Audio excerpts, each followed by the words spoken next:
In the late afternoon of June 30th, 2018, the Daniel K. Inouye, a colossal Aloha-class container ship, slid into the waters off the Philadelphia shipyard with all the pomp and ceremony of a national achievement. Designed to carry over 3,220-foot containers across the Pacific, it was celebrated as a symbol of American shipbuilding's return to global relevance. Yet while executives, politicians, and the media captured images and spoke about national pride, an inconvenient truth loomed quietly on the other side of the ocean. In South Korea, Japan, and China, shipyards were producing vessels 5 times larger than the Aloha class at a pace so rapid that, in the same time it took Philadelphia to complete just 2 ships, Korean yards had launched more than 50 megafreighters. This illustrated a dominance that no one could ignore. To make the irony even sharper, the Philadelphia shipyard had recently been purchased by a South Korean company, the very nation it had once competed against, highlighting how global industrial power had shifted almost completely across the Pacific. Yet the reason these Asian countries dominate modern shipbuilding is widely misunderstood. Many people assume it is all about cheap labor in countries like China, but in reality, labor represents only a fraction of the cost. A modern ultra-large container ship costs between $150 and $200 million, of which only about $10 million goes to paying yard workers. The vast majority of the expense comes from massive engines, navigation systems, electronics, steel, and the time the ship spends under construction.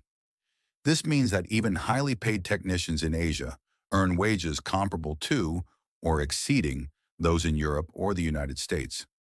The true advantage lies in superior industrial planning, scale, government support, and financial engineering rather than labor costs. This becomes clear when we examine the history of global shipbuilding, going back to the late 19th century, when the United Kingdom dominated the seas.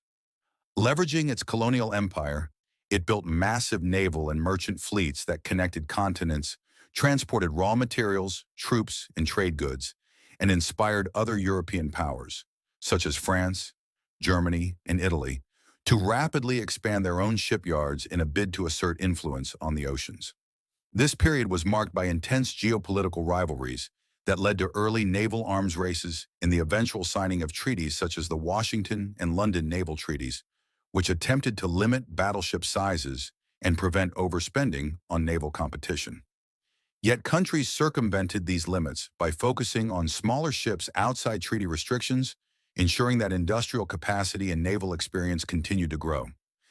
Then World War II arrived, completely reshaping global shipbuilding. The United States mobilized an industrial effort unlike anything seen before, building thousands of vessels at an unprecedented pace, often launching a ship every single day. This effort focused not on glamorous battleships or aircraft carriers, but on logistical and supply vessels that delivered essential provisions across the Atlantic and Pacific theaters, including specialized refrigeration ships that famously delivered ice cream to troops stationed in the tropics. A seemingly trivial detail that nonetheless highlighted the staggering scale and efficiency of American industrial production. Yet while the U.S. had achieved global dominance in shipbuilding during the war, the conclusion of the conflict introduced a new and unforeseen challenge: an oversupply of thousands of Liberty ships and other vessels that were sold on the market at low prices, effectively undercutting new ship orders. This caused most American commercial shipyards to shutter, just as global trade was entering a period of unprecedented growth, fueled by the Bretton Woods financial system that stabilized currency exchange rates and made international commerce far easier than ever before. While the United States stepped back from commercial shipbuilding, across the Pacific, Japan quietly prepared to seize the opportunity. Despite wartime devastation, it maintained a skilled engineering workforce and received encouragement from U.S. occupation authorities to rebuild industrial capacity as part of a strategic plan to stabilize the region against the spread of communism. When the Korean War erupted in 1950, Western navies operating near the peninsula relied heavily on Japanese shipyards for repairs and maintenance. This injected capital, operational experience, and a critical feedback loop that helped Japanese yards perfect large-scale commercial shipbuilding, refine production techniques, lower costs, and scale efficiently. Together, these factors created a foundation that would later enable Japan to dominate the global shipbuilding market. Through this lens, the story of modern shipbuilding begins not as a tale of cheap labor, but as a complex interplay of industrial skill, state-backed support, and timing. Asian powers positioned themselves to exploit opportunities that Western countries had either abandoned or failed to recognize, setting the stage for the unprecedented shipbuilding boom that would redefine global trade routes in the decades to come. Following the post-war decline of American commercial shipbuilding, Japan began an extraordinary industrial comeback, transforming its war-damaged infrastructure into a global shipbuilding powerhouse. This resurgence was not accidental, but carefully orchestrated through domestic planning and foreign influence. Actively encouraged by the United States, Japan rebuilt its industrial base with not only capital investment, but also a strategic incentive. A stable, skilled workforce employed in shipyards would both support trade and create jobs that kept potential unrest in check. When the Korean War erupted in 1950, the conflict provided an unexpected boon for Japan's shipbuilding industry, as Western navies operating in the region relied heavily on Japanese shipyards for repairs, maintenance, and logistical support. This effectively turned the former enemy's facilities into critical hubs for ongoing military operations, injecting both money and experience into Japan's industrial system. This influx allowed shipbuilders to refine production techniques, reduce costs, and build larger, more complex vessels efficiently, creating a feedback loop that would propel Japanese yards to the top of the global market. Crucial to this ascent was the role of state-backed finance, particularly through institutions such as the Export-Import Bank of Japan, which provided low-interest loans, down payment support, and refund guarantees to ship buyers. As a result, companies could commission new ships without the massive upfront capital traditionally required in European or American yards. These financial mechanisms enabled not only large corporations, but also smaller entrepreneurs to enter the market, fueling competition, innovation, and rapid expansion. Once Japan demonstrated that this system worked, South Korea followed a similar path, combining government coordination, access to cheap capital, and industrial planning to achieve massive economies of scale. China, leveraging state-directed investment and long-term planning, rapidly scaled production in the 1980s and 1990s, completing dozens of mega freighters that now dominate the seas. All three countries specialized not merely in size but in efficiency, building standardized classes of vessels repeatedly. This approach dramatically reduced design costs, streamlined supply chains, and allowed shipyards to fill order books years in advance, creating a competitive moat that discouraged new entrants. As this Asian shipbuilding triangle solidified, Europe adapted by pivoting toward high-margin, specialized vessels, including luxury cruise liners, naval submarines, and advanced marine engines and propellers. These components may account for only a small fraction of a ship's total mass, yet they carry a disproportionately large portion of its final value due to the precision engineering and expertise required.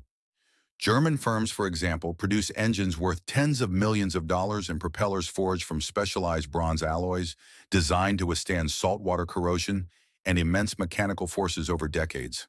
This demonstrates that global shipbuilding is a highly interconnected, collaborative, and specialized industry, rather than simply a race to build the largest hulls. Meanwhile, the United States largely abandoned high-volume commercial shipbuilding, focusing instead on strategic military vessels such as aircraft carriers, destroyers, and amphibious assault ships. This choice was deliberate, as these platforms cost billions of dollars each and provide long-term, government-backed contracts with guaranteed revenue streams. In contrast, commercial vessels in Asia operate on razor-thin margins and are exposed to volatile global trade conditions. Even as Asia's mega freighters dominate volume and scale, they face systemic vulnerabilities, including fuel costs, port limitations, and global economic swings, highlighting the paradox of modern shipbuilding. Scale brings dominance, but also exposure. Specialization secures profits, but limits volume. And government-backed finance can accelerate growth, but is only sustainable with long-term planning. Yet through these strategies, Japan, South Korea, and China have created a tightly controlled and highly efficient industry that the rest of the world struggles to replicate, because establishing a shipbuilding powerhouse requires not only access to skilled labor, steel, and oceans, but also stable government policy, significant foreign exchange reserves to underwrite loans, and decades of experience. While countries like Germany participate by supplying engines, propellers, and high-precision components, they deliberately avoid the massive volume production that dominates Asia, focusing instead on segments where profitability is higher and competition is manageable. By doing so, the global shipbuilding ecosystem has evolved into a complex web of specialization and interdependence. Asian yards dominate large container ships, European firms capture high-value components, and the United States builds strategic military vessels. This division of labor explains why, despite the enormous size of Asian freighters, the industry remains interconnected and reliant on global expertise, finance, and policy decisions. It is this combination of industrial strategy, state-backed financial support, long-term planning, and skillful execution that ultimately created the modern shipbuilding landscape, one in which only a handful of nations possess the ability to consistently produce ultra-large vessels efficiently, while others focus on profitable niches. This demonstrates that success in shipbuilding is not simply about size, labor, or steel, but about orchestrating an entire system of economics, engineering, and policy. As the 21st century progresses, the experiences of Japan, South Korea, and China illustrate how deliberate planning, government support, and strategic financial mechanisms can elevate a nation to global dominance in a technically complex and capital-intensive industry, creating not just ships, but entire industrial ecosystems capable of shaping trade, commerce, and global power for decades. Today, the global shipbuilding industry presents a fascinating paradox. While Asia, specifically Japan, South Korea, and China, dominates in terms of sheer volume and the construction of ultra-large container ships that stretch over 400 meters and carry tens of thousands of containers, the financial reality of these mega freighters is far more nuanced. Despite their staggering size, most operate on razor-thin profit margins, where fluctuations in fuel costs, port fees, shipping rates, and geopolitical risks can quickly turn a profitable order book into a loss. Yet this dominance in volume gives these countries immense strategic leverage, because global supply chains, from electronics and raw materials to consumer goods, depend on their ability to move massive quantities of cargo efficiently. While Asian shipyards focus on mass-market vessels designed for efficiency and scale, Europe continues to excel in high-value segments, producing precision marine engines, propellers, and specialized vessels where complexity, technical skill, and customization translate into significantly higher profit margins. This is exemplified by German firms that forge bronze propellers resistant to saltwater corrosion, manufacture engines costing tens of millions of dollars, and supply components essential to ultra-large vessels. These examples demonstrate that while volume creates global dominance, specialization captures value. In the United States, the shipbuilding industry has taken a deliberately different path, prioritizing military vessels such as Gerald R. Ford-class aircraft carriers, nuclear submarines, and amphibious assault ships. These platforms cost billions of dollars per unit and offer long-term, government-backed contracts insulated from international competition. This allows American shipyards to operate under a fundamentally different economic model, where profitability stems not from volume, but from guaranteed high-value, highly complex platforms that integrate advanced systems and nuclear propulsion. Together, this division of global shipbuilding, mass production in Asia, specialized engineering in Europe, and strategic military construction in the United States, creates a deeply interdependent ecosystem. Raw materials, components, expertise, and finance routinely cross borders, ensuring that even the largest Asian freighters rely on specialized suppliers abroad for engines, electronics, and navigation systems, illustrating that the true power of global shipbuilding lies not in a single yard or nation, but in a coordinated network of skill, industrial capacity, and financial strategy. Yet even as Asia has achieved dominance in volume, the industry faces emerging challenges, including stricter environmental regulations, decarbonization pressures, rising labor and material costs, and geopolitical tensions that could disrupt trade routes or financing, highlighting that the very scale which gives these nations an advantage also introduces vulnerability. History shows that global dominance in shipbuilding is never permanent, with lessons from the United Kingdom, the United States, and Japan illustrating how shifts in policy, investment, and strategic focus can rapidly alter which countries lead the industry. This is why understanding the balance between scale, specialization, finance, and strategic purpose is critical, because modern shipbuilding is as much about the orchestration of resources, state-backed financing, and long-term planning as it is about steel and engines. If one were to walk through a modern Asian shipyard, the sheer efficiency of production would be breathtaking. Multiple ultra-large vessels are assembled simultaneously. Cranes move hundreds of tons of steel. Robotic welding systems complete tasks once performed by dozens of workers, and engineers monitor every stage of production to optimize speed, safety, and reliability. This level of coordination is difficult for Western shipyards to replicate at scale. In Europe, by contrast, shipyards produce smaller batches of high-value ships and components, often customized for clients who demand specialized designs and extreme precision. This reflects a strategic decision to maximize value per unit rather than compete on volume. In the United States, strategic military projects dominate the shipbuilding landscape. Each aircraft carrier represents a multi-billion-dollar investment that secures employment, drives technological advancement, and reinforces national security. This demonstrates a third model in which profitability is guaranteed by government contracts and geopolitical necessity rather than market demand. When we step back and consider global trade, it becomes clear that shipbuilding is not simply about who can build the largest ships or employ the cheapest labor. Instead, it is about creating an ecosystem in which industrial capacity, finance, technical skill, government support, and strategic foresight combine to shape both commercial and military dominance at sea. This reality is reinforced by the fact that without Asian mass production, much of the world's consumer goods would move far less efficiently.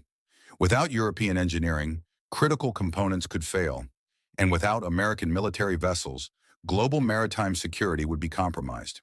Looking forward, the future of shipbuilding will continue to evolve alongside new technologies, environmental standards, and geopolitical shifts. Nations will need to carefully balance volume, specialization, and strategy to maintain influence over the oceans. This illustrates a critical truth. Global shipbuilding is a story of planning, precision, and adaptability as much as it is of steel and engines. The winners will be those who understand that long-term industrial dominance is achieved not by building a bigger ship today, but by orchestrating an entire system of finance, policy, engineering, and strategic foresight that ensures influence, efficiency, and control for decades to come. In this way, the oceans are not merely spaces for trade, but theaters in which industrial strategy and national planning directly shape global commerce and power. This interdependence means that while only a handful of countries currently dominate shipbuilding, their success depends equally on neighbors, suppliers, and the broader global economy, proving that, in the modern world, mastering shipbuilding requires far more than steel. It demands vision, coordination, and a deep understanding of how history, economics, and technology converge at sea.